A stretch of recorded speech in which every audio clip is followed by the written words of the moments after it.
इस लोकसभा क्षेत्र की जनता को 2,17,000 जो मत प्राप्त हुआ, जिन लोगों ने भरोसा किया उन लोगों को धन्यवाद। और ये कह सकते हैं कि हम लोगों ने हमारा पूरा तन मन से लगे रहे, लेकिन सीट पर उस तक हम नहीं पहुंच पाए। इसके लिए ये हो सकता है हम हर वोट तक पुनः नहीं पहुंच पाए होंगे, लेकिन वही ऊर्जा के साथ हम फिर से लोगों के बीच में रहेंगे, लोगों के दिल में जगह बनाएंगे। राजनीति में मैं 2015 में ही आ गया था, क्योंकि एक तरह से ये कह सकता हूँ कि मुझे पंचायती राज की राजनीति या सरपंचाई जो विरासत में मिली। 2010 में मेरे मदर सरपंच बने और 2015 में स्वयं सरपंच बना। 2015 के बाद में 2020 में पंचायत समिति सदस्य के चुनाव लड़े और जीते। राजनीति में ये एक छोटा सा सफ़र है। ये कह सकते हैं कि लोगों की सेवा करने का मौका जो मिल रहा है, लोगों के बीच में जाने का जो मौका मिल रहा है, उससे अच्छा लग रहा है लोगों के बीच में, और इसी तरह हम लोगों की सेवा करते हैं। दोस्तों नमस्कार, आप देख रहे हैं राष्ट्र न्यूज़ और मैं हूं रमेश गर्ग। लेकिन राष्ट्र न्यूज़ पर भी उस चुनावी समीकरण को लेकर विश्लेषण किया जा रहा है, और ऐसे में बाप पार्टी के प्रत्याशी प्रकाश जी अभी हमारे साथ हैं। प्रकाश चंद जी ने भी ये चुनाव ऐतिहासिक इसलिए भी बनाया है कि ये बाप पार्टी से पहली बार लोकसभा का चुनाव लड़े हैं, और अभी इस चुनाव के जो विभिन्न मसौदे रहे हैं, विभिन्न एजेंडे रहे हैं, विभिन्न बातें रही है, और जो एक्सपीरियंस है वो इस चुनाव का अपने आप में अलग ही देखते हैं। राजनीति में 2015 में इनकी एंट्री हुई थी और अपने क्षेत्र से ये सरपंच का चुनाव लड़े थे। उसके बाद से जनप्रतिनिधि के तौर पर चर्चा बनी रही, लेकिन लोकसभा का चुनाव आदिवासी सीट जैसा कि बांसवाड़ा डूंगरपुर की इस लोकसभा की अहम सीट को लेकर इस बार जिस तरह का घमासान छिड़ा, और एक बड़ी दिलचस्प बात ये भी रही कि महेंद्रजीत मालविया कांग्रेस छोड़कर बीजेपी में आए, लेकिन उनको विधायकी भी छोड़नी पड़ गई और लोकसभा चुनाव भी नहीं जीते। यहाँ यूँ भी कहना ठीक होगा कि पूरे देश की जितनी भी लोकसभा सीटें हैं उसमें सबसे दिलचस्प चर्चा की सीट ये बांसवाड़ा डूंगरपुर बनी रही। चुनाव हुआ है और नॉमिनेशन तो आप एक ऊँट पर सवारी कर पहुँचे हैं। सबसे पहले तो इस चुनाव को लेकर के क्या कहते हैं, किस तरह की अनुभव आप शेयर करते हैं दर्शकों से? पहले तो धन्यवाद आपके चैनल को और हमारे चैनल के दर्शकों को, साथ ही उदयपुर की इस लोकसभा क्षेत्र की जनता को 2,17,000 जो मत प्राप्त हुआ, जिन लोगों ने भरोसा किया उन लोगों को धन्यवाद। और अभी जो चुनाव की स्थिति रही, ये कह सकते हैं कि हम लोगों ने हमारा पूरा तन मन से लगे रहे, लेकिन कहीं न कहीं विधानसभा स्तर का जो वोट बैंक था हमारा इस सीट पर, उस तक हम नहीं पहुंच पाए। इसके लिए ये हो सकता है हम हर वोट तक पुनः नहीं पहुंच पाए होंगे, इसलिए थोड़ा सा पीछे ज़रूर रहे, लेकिन वही ऊर्जा के साथ हम फिर से लोगों के बीच में रहेंगे, लोगों के दिल में जगह बनाएंगे। 2015 से आपके क्षेत्र से आपने सरपंच के चुनाव से सफ़र शुरू किया, और लोकसभा के चुनाव में भी आपने उन मुद्दों पर बात की। क्या देखते हैं ऑल ओवर एक्सपीरियंस के तौर पर, आपके अनुभव के तौर पर क्या कहते हैं राजनीति में? हाँ, राजनीति में मैं 2015 में ही आ गया था, क्योंकि एक तरह से ये कह सकता हूँ कि मुझे पंचायती राज की राजनीति या सरपंचाई जो विरासत में मिली। 2010 में मेरे मदर सरपंच बने और 2015 में स्वयं सरपंच बना। 2015 के बाद में 2020 में पंचायत समिति सदस्य के चुनाव लड़े और जीते। आज भी पंचायत समिति सदस्य हैं। राजनीति में ये एक छोटा सा सफ़र है। ये कह सकते हैं कि लोगों की सेवा करने का मौका जो मिल रहा है, लोगों के बीच में जाने का जो मौका मिल रहा है, उससे अच्छा लग रहा है लोगों के बीच में, और इसी तरह हम लोगों की सेवा करते हैं। चुनाव जीते नहीं, लेकिन चुनाव को दिलचस्प बहुत बड़ा बना दिया, और प्रकाश चंद की नाम की चर्चा नॉमिनेशन के लेकर के इस चुनाव संपन्न होने तक बनी रही। क्या कहते हैं? निश्चित तौर पे चुनाव जीते नहीं, लोकतंत्र है। चुनाव में बहुत सारे प्रत्याशी भाग्य आजमाते हैं, और पर क्या कि एक सीट पे एक ही कैंडिडेट जीतता है। पर हम लोगों ने हमारा पूरा प्रयास किया है। अभी हम संख्या बल में ज़रूर पीछे रहे, लेकिन 2,17,000 लोगों ने जो भरोसा किया है वो भी कम नहीं है, वो बेहतर है, और हम आगे भी इसको और बेहतर बनाएंगे। अब आपने बांसवाड़ा डूंगरपुर में एक अलग ही रणनीति के साथ चुनाव लड़ा, और आपके जो सुप्रीमो हैं उन्होंने तो बहुत बड़ी जीत हासिल की, लेकिन क्या उदयपुर में भी गठबंधन होता, या फिर प्रकाश जी कुछ और रणनीति के साथ होते तो यहाँ पे भी चुनाव में अच्छी फाइट दिखाते? क्या कहते हैं? निश्चित ही जिस तरीके से गठबंधन हुआ, आखिरी समय में हुआ गठबंधन, हमारे बांसवाड़ा की जहाँ की बात है, दोनों ही दिग्गज आमने सामने थे। उन्होंने एक तरह से चुनाव को रोमांचक बनाया था, और रोमांचक बनने से क्या है कि वो माहौल बना, लोगों के बीच में चर्चा का विषय बना, और उस चर्चा के विषय के हिसाब से और बेहतर लोग जुड़े, बेहतर परिणाम भी आया, आप सब लोगों ने देखा। इसी तरह अगर हम ये कह सकते हैं कि हमने कांग्रेस को पहले भी कहा था कि हम ये सीट कतई नहीं छोड़ने वाले हैं, लेकिन अगर कांग्रेस ने भरोसा किया होता हमारे ऊपर और कांग्रेस ने ही हमको सीट दी होती, उन्होंने हमारे लिए सीट छोड़ी होती, तो आज रिजल्ट बेहतर होते। हम ये मानते हैं हम सीट जीत कर दिखाते हैं। तो अब क्षेत्र के हिसाब से आगे का क्या देखते हैं आप आपके क्षेत्र के लिए? क्षेत्र के हिसाब से हमारा मुख्य एजेंडा है वो बिल प्रदेश का है, एक अलग राज्य का है। देश आज़ाद हुआ उस समय ये जो यहाँ दक्षिणी राजस्थान की भील कम्युनिटी है, इसको 4 राज्यों में बांट दिया गया, और आज भी देश जो आज़ाद हुआ उससे पहले की जो स्थिति थी उससे ज़्यादा ख़राब हो गई है। तो हमारा एजेंडा ये है इस क्षेत्र में मूल रूप से शिक्षा, चिकित्सा और सुविधाओं को लागू किया जाएगा, और बिल प्रदेश इसलिए बनाया जाएगा क्योंकि एक छोटा राज्य होगा, हमारी स्वायत्तता बरकरार रहेगी और हम बेहतर कार्य कर सकेंगे, इस क्षेत्र की जनता के लिए बेहतर कुछ कर सकें।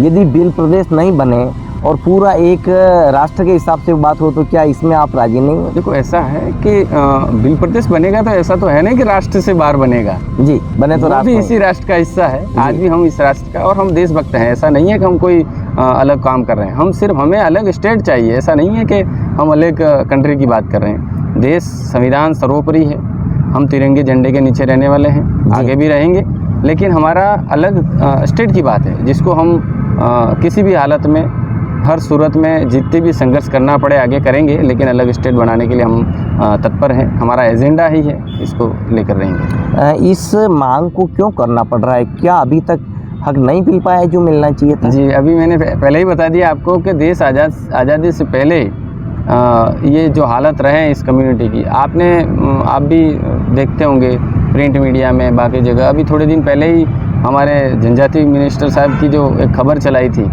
कि मंत्री जी की सादगी, हाथ में जूते लेकर पैदल चल रहे हैं। ये मैं सादगी नहीं कहता हूँ, ये यहाँ की पूर्ववर्ती सरकारों की और यहाँ के जो नेता थे उनकी विफलता है कि जहाँ जाने के लिए आपको रोड तक बना नहीं पाए आप, और जूते हाथ में लेकर चलना पड़ रहा है, तो इसको सादगी नहीं कहते, इसको विफलता कहते हैं। और यहाँ के लोगों की जो जनता की जो सुविधा है, मूलभूत चिकित्सा, शिक्षा, इसको लागू करना ही हमारा सबसे बड़ा एजेंडा है। आपके इतने चुनाव हुए हैं और जैसा कि विभिन्न जनप्रतिनिधि आपके इस क्षेत्र से चुनाव लड़ते रहे हैं, ये आदिवासी इलाका है, यहाँ पर सारी चीज़ें अलग नहीं हैं। ये पूरा दक्षिणी राजस्थान का इलाका है, यहाँ पर सभी जगह एक ही चीज़ें हैं। चिकित्सा आप देखते हैं बहुत ज़्यादा हालत ख़राब है। सुदूर गाँव में जाएंगे तो वहाँ पर ना तो पर्याप्त चिकित्सक मिलेंगे, ना ही कोई जांच की सुविधा मिलेगी। इसी तरह शिक्षा, सरकारों ने स्कूलें खोलने का तो काम किया है, इन स्कूलों में एडमिशन भी अच्छा है, लेकिन शिक्षक नहीं मिल रहे हैं। बच्चे सुबह स्कूल जाते हैं, सिर्फ मिड डे मील का पोशाक लेके दिन भर घूम फिर के वापस आते हैं। ऊपर से सरकार ने इस तरीके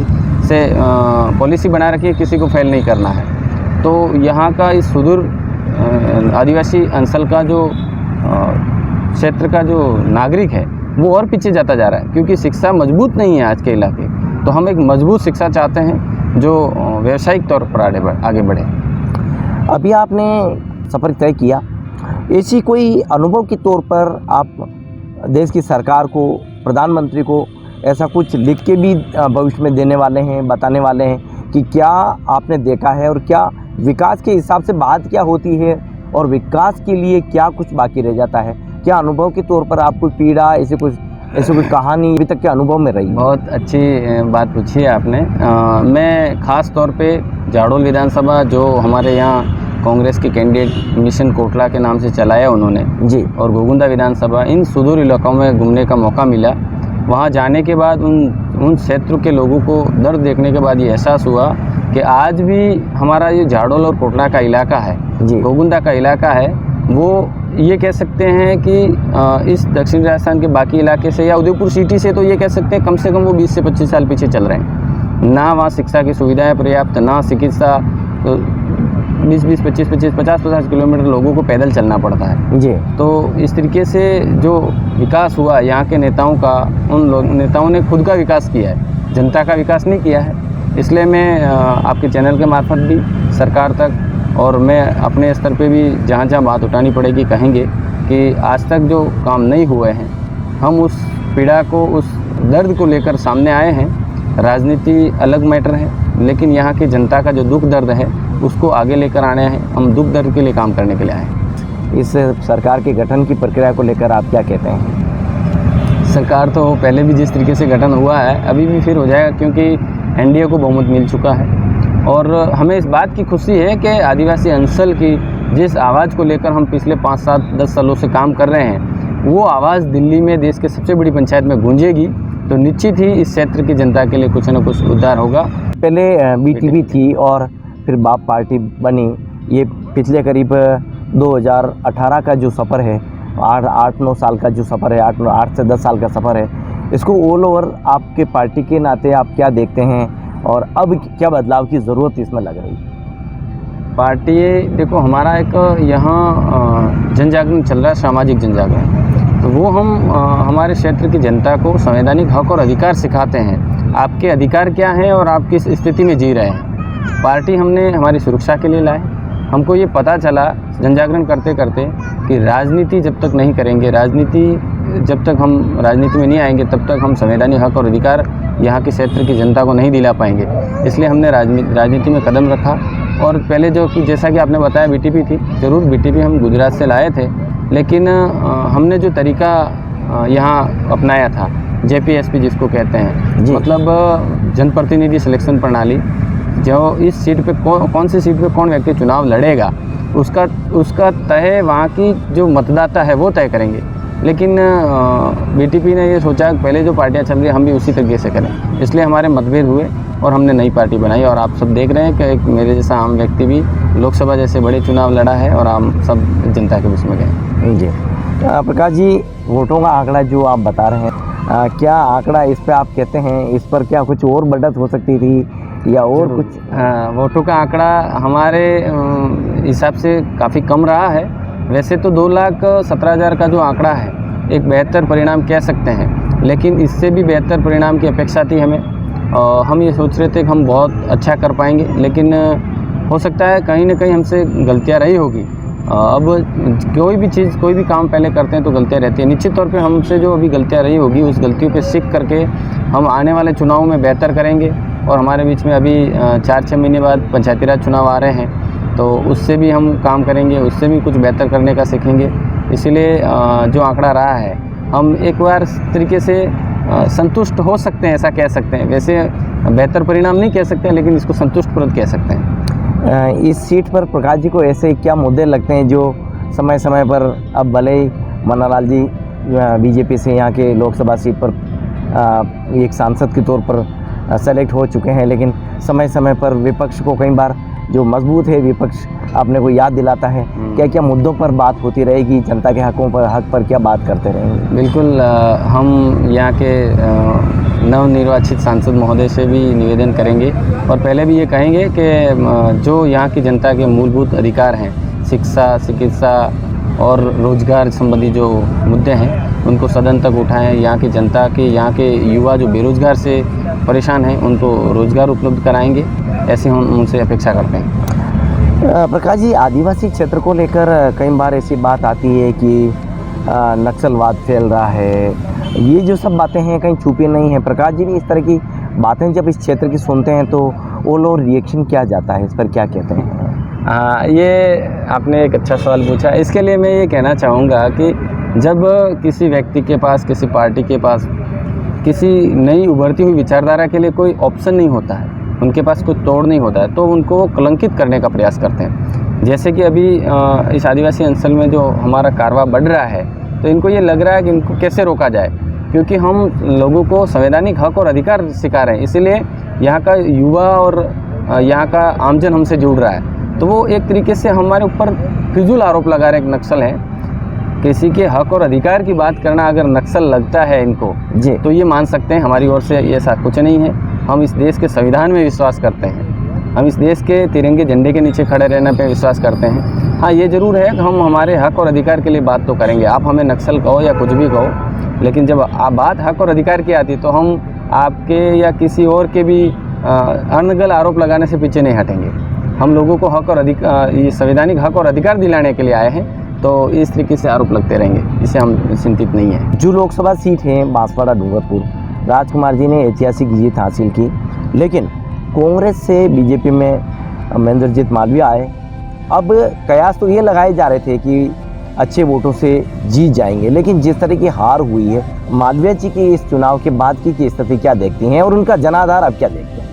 राजनीति में हमेशा ऐसा होता है, और राजनीति में कभी कभी कोई बड़े जो दिग्गज होते हैं, आम जन, ये लोकतंत्र है, इसमें व्यक्ति जो उनका समर्थन करने वाले, वो अपने आप को ये समझते हैं कि ये मेरा निजी संपत्ति है, इस तरीके से मान लेते हैं। लेकिन लोकतंत्र में जो व्यक्ति ऐसा जब ही ऐसा मान लेता है, तब वो ख़त्म हो जाता है। मालवीय जी को ये लगा कि मैं तो दक्षिणी राजस्थान का इस वागड़ का किंग हूँ, मैं जहाँ जाऊँगा मेरे पीछे पीछे मेरे वोटर भी आ जाएंगे। लेकिन आज का नागरिक, आज का वोटर इतना जागरूक है कि आप अपनी सुविधा के लिए, अपना कुछ भी काम किया कराया को ऊपर पर्दा डालने के लिए पलटी मारेंगे, लेकिन जनता पलटी नहीं मारेगी। जनता ने मालवीय जी को अच्छा सबक सिखाया है, और निकट भविष्य में आने वाले कोई और नेता ऐसी पलटी नहीं मारेगा सोचकर, और बहुत जनता के लिए फैसला ठीक हुआ है और हमारे लिए भी ठीक हुआ है, हम ये कह सकते हैं। क्योंकि उन्होंने पलटी नहीं मारी होती तो हमको भी एक मजबूत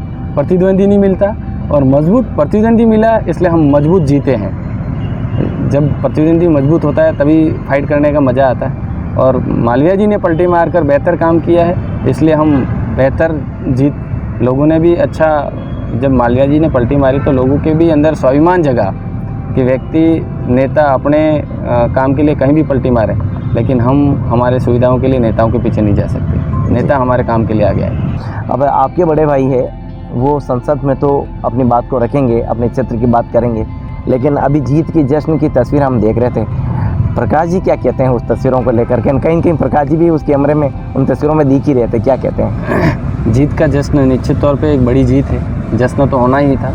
और साथ ही ये सिर्फ दक्षिणी राजस्थान की आवाज़ नहीं है, आदिवासी अंचल से जो एक एमएलए, एक सांसद बनकर दिल्ली जा रहा है, वो पूरे देश के आदिवासियों की आवाज़ संसद में रखेंगे, और पूरे देश के आदिवासियों का जो हक और अधिकार हैं उनको जागरूक करेंगे, और उन लोगों को लेकर बात करेंगे। जी, तो ये थे प्रकाश जी, और प्रकाश जी का ये साफ कहना है कि हम आगे भी जनता के हक को लेकर बात करते रहेंगे, लेकिन आदिवासी स्टेट की जो मांग है, आदिवासी स्टेट की मांग आखिर क्यों रखी जा रही है, इसके बारे में आप ये साफ कह रहे हैं कि जिस तरह से आदिवासियों के हक की बात नहीं हुई है, उनके हक की बात को लेकर ही हमने आदिवासी स्टेट की मांग उठाई है, और ये सर्वसम्मति से बन सके, इसकी हमेशा आगे भी हम लड़ाई लड़ते रहेंगे।